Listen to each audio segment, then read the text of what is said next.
Hello guys, welcome to Tamil share tutorials. இந்த video நம்ம என்ன பார்க்க போகிறோம் அப்படின்னா, நம்ம குரூப்பில் வந்து ஒரு ஸ்விங் ட்ரேடுக்கு ஸ்டாக்ஸ் வந்து சஜஷன் வந்து கேட்டிருந்தேன். ஒரு சிலர் வந்து எனக்கு ஸ்டாக்ஸ் நேம்ஸ் வந்து அனுப்பியிருந்தீங்க. ஸோ அதை பற்றி வந்து ஒரு ஷார்ட் அனலைஸ் தான் வந்து பார்க்க போகிறோம். ஸோ என்னோட பாயிண்ட் ஆஃப் வியூவில் என்ன மாதிரி கண்டிஷன் ஃபண்டமெண்டலாகவும் டெக்னிக்கலாகவும் இருக்குது அப்படிங்கிறது தான் பார்க்க போகிறோம். ஸோ ஃபஸ்ட்டு வந்து பார்த்திங்கன்னா, நமக்கு நான் ஆல்ரெடி சொல்லியிருந்தேன், ஸ்டாக்ஸு, கோல்டு, சில்வர் பீஸ் இதெல்லாம் லாஸ்ட் இயர் நான் வாங்கியிருந்து எல்லாமே புக் பண்ணிட்டேன். நம்ம சேனலில் கூட கோல்டு பீஸ், சில்வர் பீஸ்லாம் எப்படி இன்வெஸ்ட் பண்ணலாம் அவன்லாம் வீடியோ போட்டிருந்தேன் நான் இன்வெஸ்ட் பண்ண டைமில். ஸோ என்ன ஃபாலோ பண்ணி நிறைய பேர் வந்து இன்வெஸ்ட் பண்ணியிருந்தீங்க. நிறைய மோஸ்ட்லி எனக்கு தெரிஞ்ச எல்லாரும் ஓரளவு டீசென்ட் ப்ராஃபிட் வந்து புக் பண்ணிட்டீங்க கோல்டு அண்ட் சில்வரில். ஸோ என்னோடய ஃப்ரெண்ட்ஸ் சர்க்கிள்லேயும் நிறைய பேர் வந்து பண்ணியிருக்காங்க. So anyway okay, happy. இப்போ வந்து அகெயின் எல்லாம் செல் பண்ணிவிட்டு அகெயின் ஸ்டாக்ஸ் வந்து கொஞ்சம் ஸ்விங் ட்ரேட் மாதிரி பண்ணலாம் அப்படிங்கிற ஒரு ஐடியாவில் சஜஷன் வந்து கேட்டிருந்தேன். அதில் அனுப்பியிருந்த ஸ்டாக்ஸ் பற்றி நம்ம வந்து டெக்னிக்கலாக அண்ட் ஃபண்டமெண்டலாக இந்த மாதிரி கண்டிஷனில் இருக்குது அப்படின்னு வந்து பார்ப்போம். ஸோ நீங்கள் அனுப்பியிருந்த ஸ்டாக்ஸில் ஃபஸ்ட்டு வந்து ஆனந்த்ராஜ். ஸோ இந்த ஸ்டாக் வந்து நான் வந்து பார்க்கும்போது டெக்னிக்கலாக வந்து ரிவர்சல் ஆகிட்டுருக்கு, அதாவது அப்சைடு வந்து போயிட்டுருக்கு, ஒரு டவுன் ட்ரெண்டு முடிஞ்சு.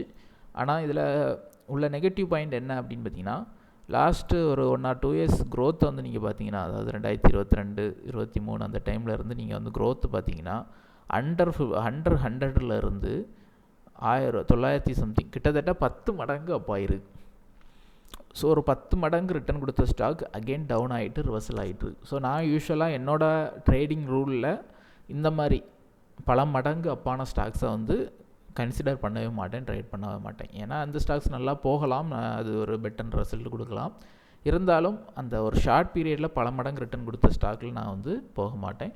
அது காரணம் என்ன அப்படின்னா, நான் வந்து லாஸ்ட்டில் இப்போ ஒரு ஃபார் எக்ஸாம்பிள் ஒரு 10 மடங்கு இன்ஸ்டியூஷன் வந்து லாஸ்ட்டு 2 yearsல ரிட்டர்ன் எடுத்துட்டாங்க. புக் பண்ணிவிட்டு வெளியே போகணுன்னு நினைக்கும்போது ஸோ ஏதாச்சும் பாசிட்டிவ் நியூஸஸ் சம்திங் ஏதோ பண்ணி நம்ம ரீட்டைல் ட்ரேடர்ஸை உள்ளே கொண்டு வர பார்ப்பாங்க. நம்ம போய் எல்லாரும் வந்து 10 மடங்கு ரிட்டர்ன் கொடுத்துட்டு இன்னும் அது 100 மடங்கு கொடுக்கணும்னு போய் எல்லாரும் போய் வாங்குவோம். வாங்கினதை அவங்க செல் பண்ணிவிட்டு போவாங்க. இந்த செல்லாம் வந்து இன்ஸ்டியூஷன் பண்ண செல் தான். அதனால தான் 90 டிகிரியில் வந்து ஃபாலோ ஆயிருக்கு. ஸோ இன்ஸ்டியூஷனாக இருக்கலாம், ஆர் ப்ரொமோட்டர்ஸாக இருக்கலாம், ஸோ யாரோ சம்திங். ஸோ அந்த மாதிரி டவுன் ஆயிடுது. ஸோ அப்போ நம்ம வந்து அதில் போய் லிக்விடிட்டியாக போய் மாட்டிகிட்டு இருப்போம். ஸோ அந்த மாதிரி இருக்கிறதுனால கொஞ்சம் இந்த மாதிரி ஸ்டாக்ஸ்லாம் நான் வந்து அவாய்ட் பண்ணிடுவேன். சரி, டெக்னிக்கலாக என்ன கண்டிஷன் அப்படின்னு பார்த்தீங்கன்னா, இது வந்து ஓகே ரிவர்சல் ஆகிட்டு இருக்குது, நீங்கள் ட்ரேட் பண்ணுறதா இருந்தால் பண்ணலாம். ஆனால் வந்து ரொம்ப கேர்ஃபுல்லாக பண்ணணும். ஸ்டாக்கை வந்து ஹோல்டு பண்ணி வச்சுட்டுலாம் இருக்கக்கூடாது. ஏன்னா பல மடங்கு அப்பானனால பெருசாக விழுந்துனா பெருசாக விழும். ஒரு ஷார்ட் பீரியடில் ஒரு சின்ன சின்ன ப்ராஃபிட்டில் வேணால் புக் பண்ணி ட்ரேட் பண்ணுறதுக்கு யூஸ் பண்ணிக்கலாம். அடுத்து வந்து பார்த்திங்கன்னா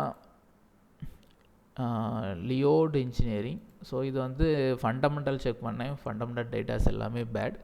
போன ஸ்டாக் வந்து ஃபண்டமெண்டல் ஓரளவு அவரேஜாக வந்து இருந்து நம்ம ஸ்க்ரீனரில் தான் நான் வந்து செக் பண்ணுவேன், சரியா.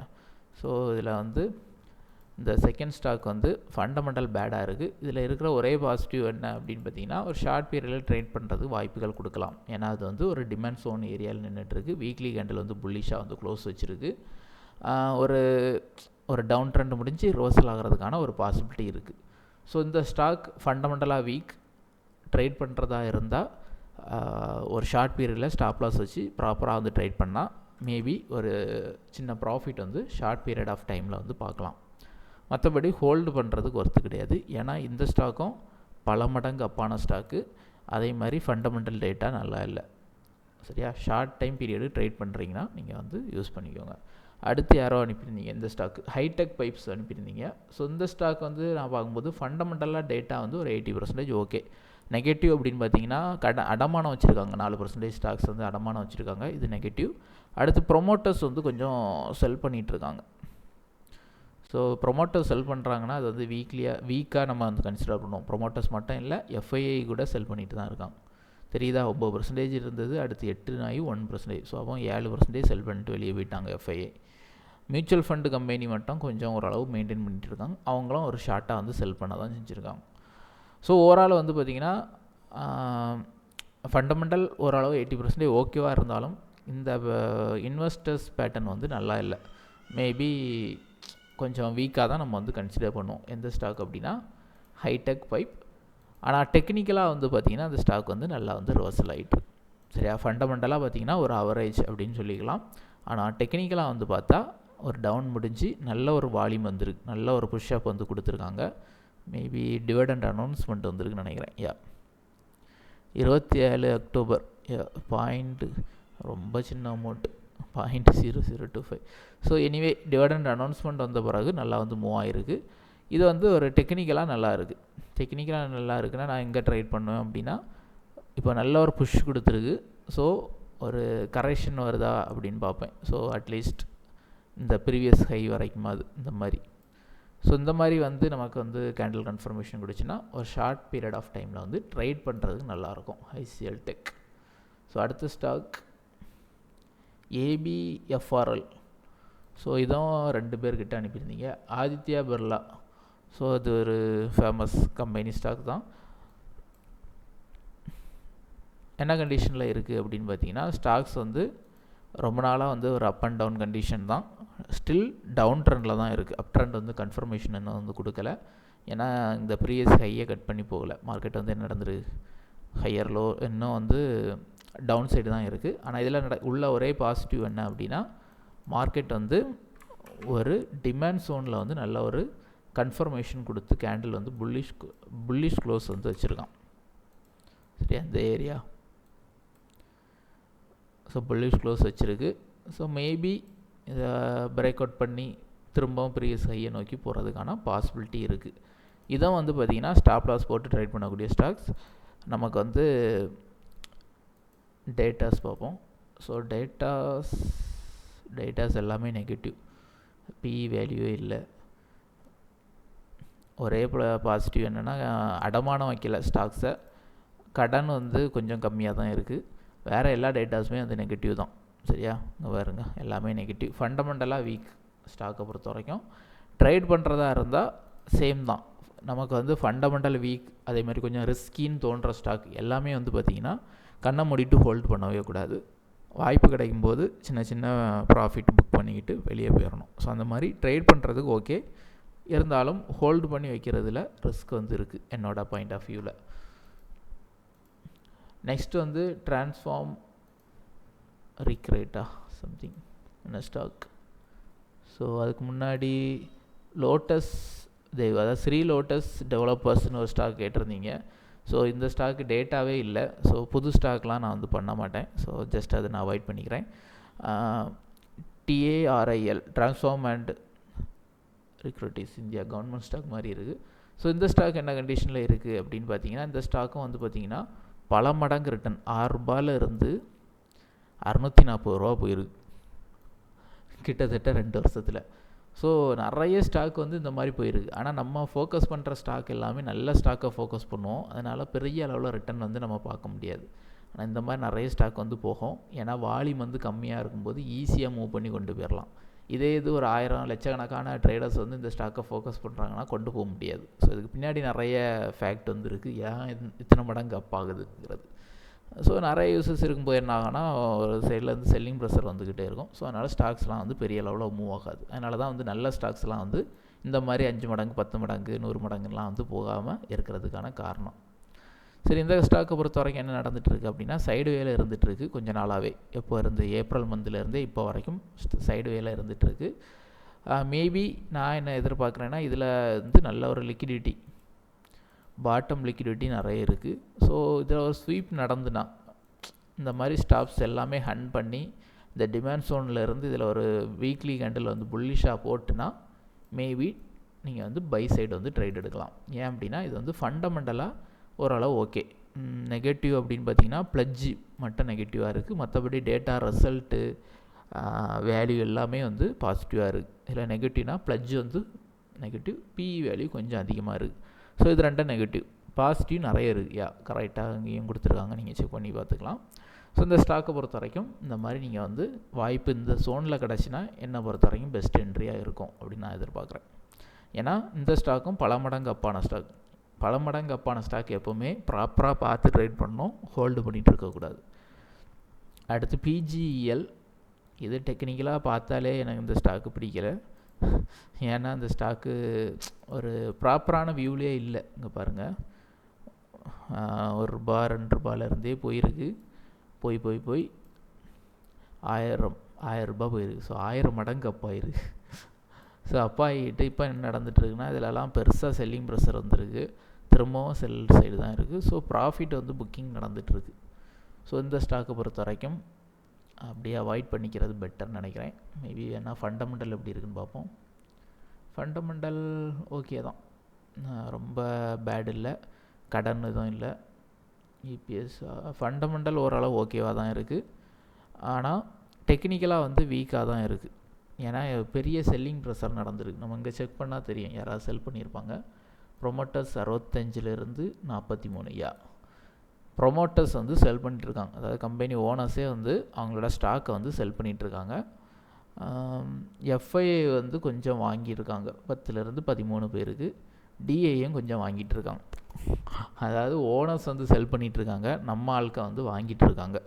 ஸோ அந்த மாதிரி தான் இருந்துகிட்ருக்கு. ஃபண்டமெண்டலாக ஓரளவு ஓகே தான், ஆனால் டெக்னிக்கலாக எனக்கு சாட்டிஸ்ஃபைடு இல்லை, ரிஸ்கி அப்படின்னு நான் வந்து இந்த ஸ்டாக்கை வந்து கன்சிடர் பண்ணுறேன். அடுத்து சாக்ஸாஃப்ட். ஸோ இது ஒரு சாஃப்ட்வேர் கம்பெனி ஸ்டாக்கு, ஓரளவு பாப்புலர் ஸ்டாக் அப்படின்னு சொல்லலாம். டெக்னிக்கலாக என்ன நடந்துகிட்ருக்கு அப்படின்னு பார்த்தீங்கன்னா, மார்க்கெட் வந்து ஒரு டவுன் ஆகி திரும்ப அப்பாகி கரெக்ஷன் மாதிரி அப்பாகிட்டு திரும்பவும் வந்து டவுன் ஆகிட்டுருக்கு. கேண்டில் க்ளோஸ் வந்து இன்னும் புல்லிஷாக வைக்கலை, போன வீக் வந்து பேரிஷாக தான் வச்சுருக்கு. ஸோ இது வந்து ஸ்டில் பை சிக்னல் வந்து இன்னும் கொடுக்கல. ஆனால் மேபி எனக்கு என்ன தோணுதுன்னா, ஒரு கரெக்ஷன் எடுத்து திரும்ப அப்பாகிறது வாய்ப்புகள் இருக்கும். ஏன்னா இந்த ஸ்டாக் வந்து நான் அனலைஸ் பண்ணியிருக்கேன், ஃபண்டமெண்டலாக நல்லாயிருக்கும், காமிக்கிறேன். சாக்ஸாஃப்ட் வந்து ஃபண்டமெண்டல் மார்க்கெட் கேப் கம்மி தான், 2000 சம்திங் தான் இருக்குது. ஆனால் டேட்டாஸ் எல்லாமே பார்த்திங்கன்னா நீட் அண்ட் க்ளீனாக இருக்கும், எல்லாமே வந்து ப்ராஃபிட்.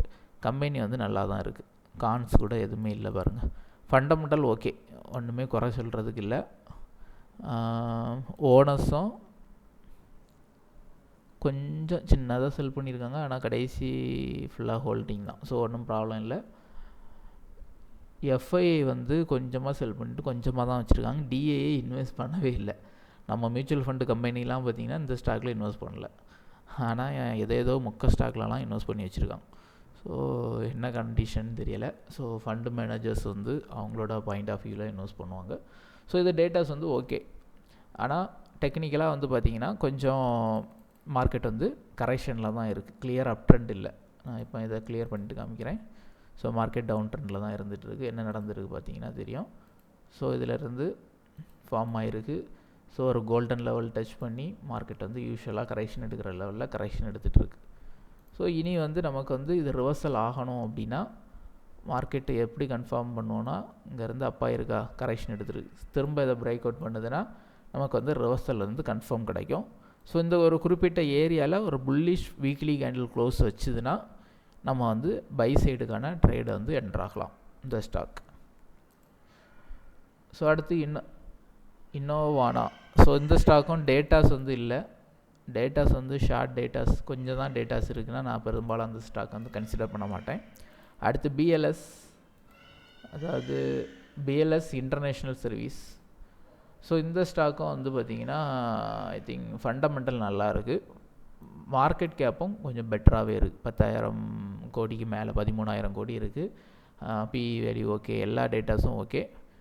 ப்ளட்ஜி அடமானம் இல்லை, கடன் கம்மியாக இருக்குது, ஓகே. ஃபண்டமெண்டல் வந்து மேக்ஸிமம் வந்து ஓகே, எந்த குறையும் இல்லை. ஸ்டாக் ட்ரேடிங் 7.5 இதுவும் வந்து கொஞ்சம் 7 மடங்கு அப் ஆகிட்டுருக்கு. ஆனால் டேட்டாஸ் வந்து ஓகே, சரியா. இதில் நெகட்டிவ் பாயிண்ட் அப்படின்னு பார்த்தீங்கன்னா ப்ரொமோட்டர்ஸ் வந்து குறையுது அப்படின்னு போட்டிருக்காங்க. 74%இருந்து 70க்கு வந்து குறைஞ்சிருக்கு. ஒரு சின்னதாக ஒரு செல்லில் வந்து நடந்திருக்கு. எஃப்ஐயும் வந்து ஒரு சின்னதாக வந்து செல் பண்ணியிருக்காங்க. டிஏ வந்து ஒரு சின்னதாக வந்து பை பண்ணியிருக்காங்க, சரியா. ஸோ ஃபண்டமெண்டல் டேட்டா வந்து பார்த்திங்கன்னா இது ஆல்மோஸ்ட் ஓகே, 90% ஓகே உள்ள ஸ்டாக். டெக்னிக்கலாக என்ன கண்டிஷனில் இருக்குது அப்படின்னா, இதுவும் வந்து இன்னும் தெளிவான பை சிக்னல் வரல. லுக் லைக் ஒரு கிளியராக ஒரு பெரிய ரேலி போயிட்டு மார்க்கெட் வந்து டவுன் சைடில் தான் வந்து இருந்துகிட்ருக்கு. கிளியரான பை ட்ரெண்ட் வந்து ஸ்டார்ட் ஆகலை. மேபி லோயர் டைம் ஃப்ரேமில் உங்களுக்கு வந்து ட்ரேட் வந்து கிடைக்கலாம். ஓகே, இருந்தாலும் எனக்கு வந்து பெர்ஃபெக்ட் பை செட்டப்லாம் கிடையாது இது. ஏன்னா இது 90 டிகிரியில் ஃபால் ஆகிட்டு ஒன்று 2 கேண்டில் ரிவர்சல் ஆனதும் நம்ம அதை வந்து பைன்னு வந்து கன்சிடர் பண்ண முடியாது. அப்பாகிறதுக்கான வாய்ப்புகள் உள்ள ஏரியாவில் நின்றுட்டுருக்கு, நல்ல ஒரு சப்போர்ட் பாயிண்ட். மேபி திரும்பவும் வந்து மூவ் ஆகிறது வாய்ப்புகள் இருக்கும். ஸோ இந்த ஸ்டாக்கும் ஃபண்டமெண்டல் டேட்டாலாம் நல்லா தான் இருக்குது. இருந்தாலும் பார்த்திங்கன்னா பாட்டம் 20-23 ரூபாயில இருந்து 500 சம்திங் வரையும் போயிருக்கு. ஸோ நல்லா பல மடங்கு அப்பாக இருக்குது. ஸோ இந்த ஏரியாவில் நீங்கள் ட்ரேட் எடுக்கிறீங்கன்னா இந்த சோனுக்கு கீழே ஸ்டாப் லாஸ் வச்சு வேணால் நீங்கள் வந்து ட்ரேட் பண்ணிக்கலாம். ஸ்டாக் வந்து ஃபண்டமெண்டல் நல்ல ஸ்டாக் தான். வாய்ப்பு கிடச்சின்னா இது வந்து போகிறதுக்கு வாய்ப்புகள், ஐ மீன் ஒரு ஷார்ட் பீரியடில் அப்பாகிறதுக்கு வாய்ப்புகள் உண்டு. இந்த ஏரியாலாம் வந்து லிக்விடிட்டி ஹண்டிங் ஏரியா. மேபி இங்கேருந்து ரிவர்சல் ஆச்சுன்னா கண்டிப்பாக இங்கே வரைக்கும் போகும், 400+ வந்து போய்கிட்டு தான் திரும்ப வந்து டவுன் ஆகும். ஸோ இந்த ஏரியா வந்து வாட்ச் பண்ணிக்கோங்க, வாய்ப்பு கிடச்சினா என்ட்ரு ஆகிக்கலாம். ஸோ இதான் நீங்கள் அனுப்புகிற ஸ்டாக்ஸ் வந்து ஃபண்டமெண்டலாகவும் டெக்னிக்கலாகவும் என்னோடய பாயிண்ட் ஆஃப் வியூ.